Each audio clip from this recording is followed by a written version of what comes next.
sasa tumemaliza, there are no more leaders to be needed. So there is always it's always work in progress to reach where we are headed. He also asked about the regrets. What I believe myself is that I am the sum total of all my experiences, bad and good. And if I want to remove any bad experience from my CV, that is, as a human being, then I am deserting to be who I am. Therefore, very rarely will I have regrets.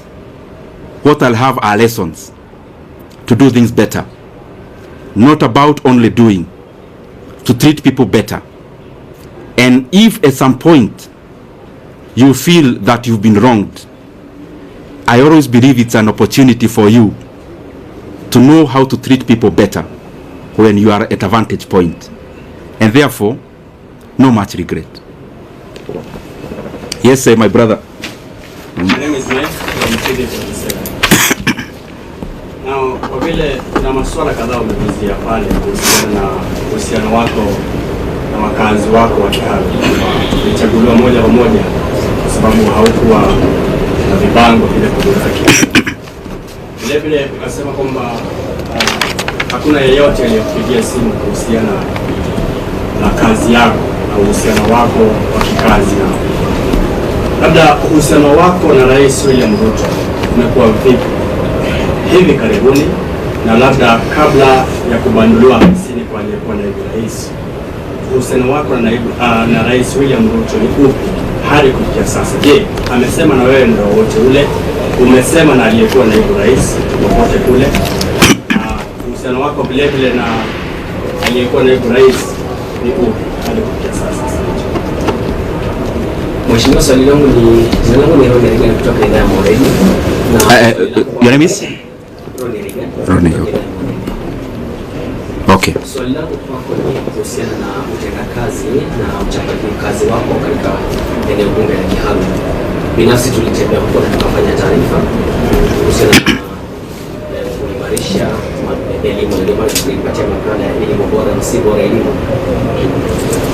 Hivi sasa umengatuliwa na kuondolewa katika wadhifa ambao umekuwa unashikilia, na hizi tetesi ambazo zimekuwa zikisemekana na viongozi kwamba mgao wako uelekezwa katika eneo lako, kwa sasa hivi umeondolewa. Je, ujenzi wa shule utaendelea, madarasa yataendelea, kabla zitaendelea na wanafunzi wataendelea kula, au sasa bajeti vile itakuwa imefinywa, kuna uwezo zaidi?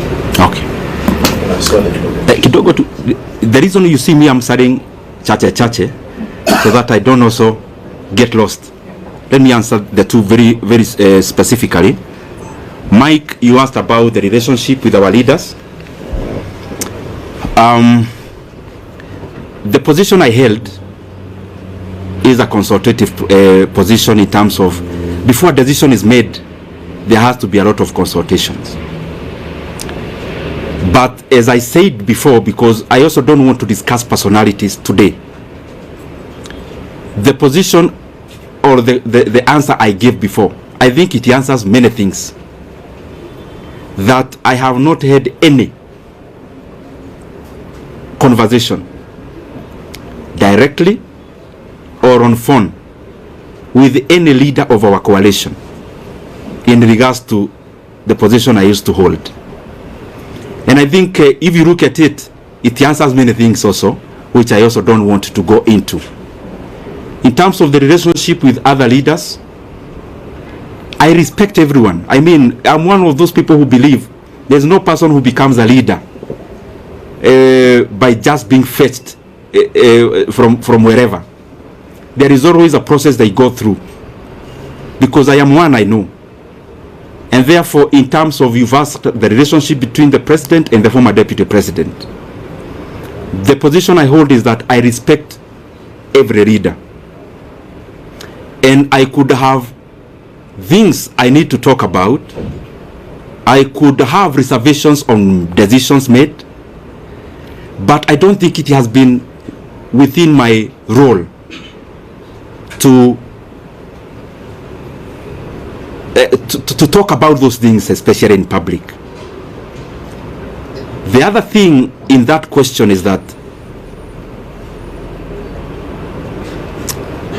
maybe for clarity's sake, the last discussion I had with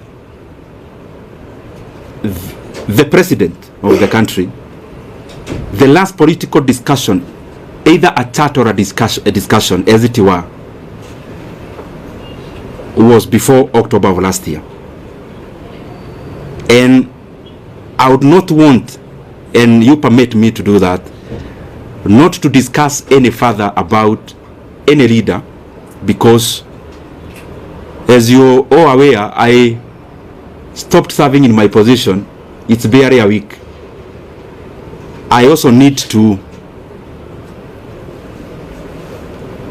understand many things before I talk, because I believe as a leader, I lead people. There are people who look up to us as leaders, and therefore even when you see that I am not answering some questions, it's not because I can't answer them. I believe you have covered me previously, and you know for sure that respectively, in this world I only fear God. So whatever I need to say, I have no reservation of saying. But also we are given wisdom to say when to say, how to say it. And I believe we are here in Kenya, we'll keep interacting. If there is more to be said, if there is more to be clarified, we are allowed. Ronnie,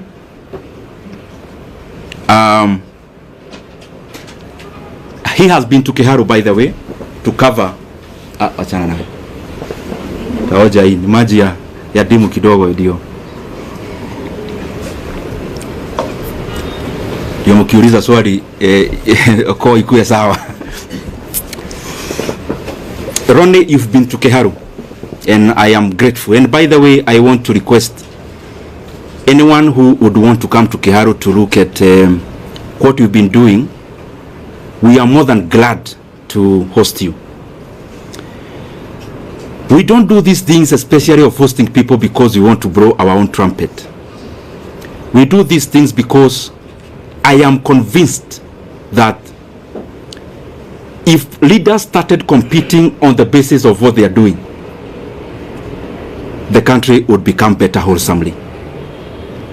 If our competition as leaders is deliverables, and we compete about who is doing what in terms of tangibles and development, is a very good discussion that you would have as MPs, for example, because we hold CDF, and that is the reason why we would be glad even to host you. We have hosted, I think, 4 delegations of my colleagues in Kiharu on benchmarking exercises. We actually don't call them benchmarking. We call them peer-to-peer learning, because I also learn from them. I am not a non-knowing, and I also learn from my colleagues a great deal. And in terms of, like the video you see around, me wearing some goldish shirt, I'm sure you have seen it. That was on 4th of January last year. It is not a recent video.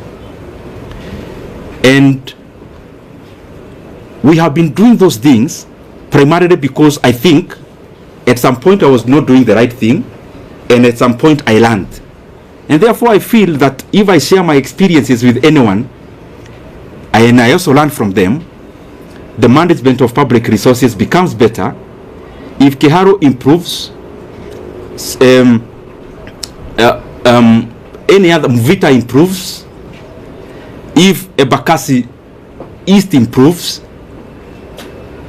if any other constituency improves, then Kenya holistically becomes a better place.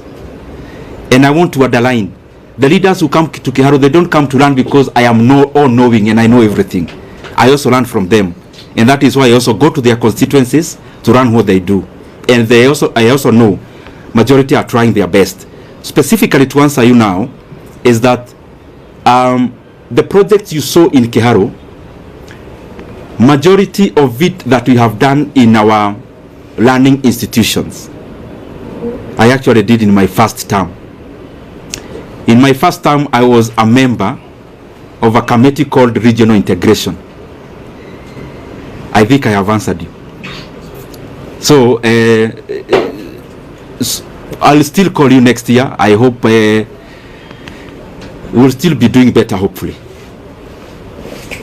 Yes. Majibu Kisao from K24.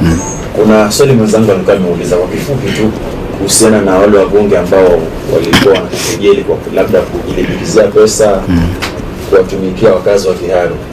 Labda utawaambia nini? Tena niuliza alipouliza, alafu waibie siri, kwa sababu si mara moja si mara mbili umeteuliwa kama mbunge bora.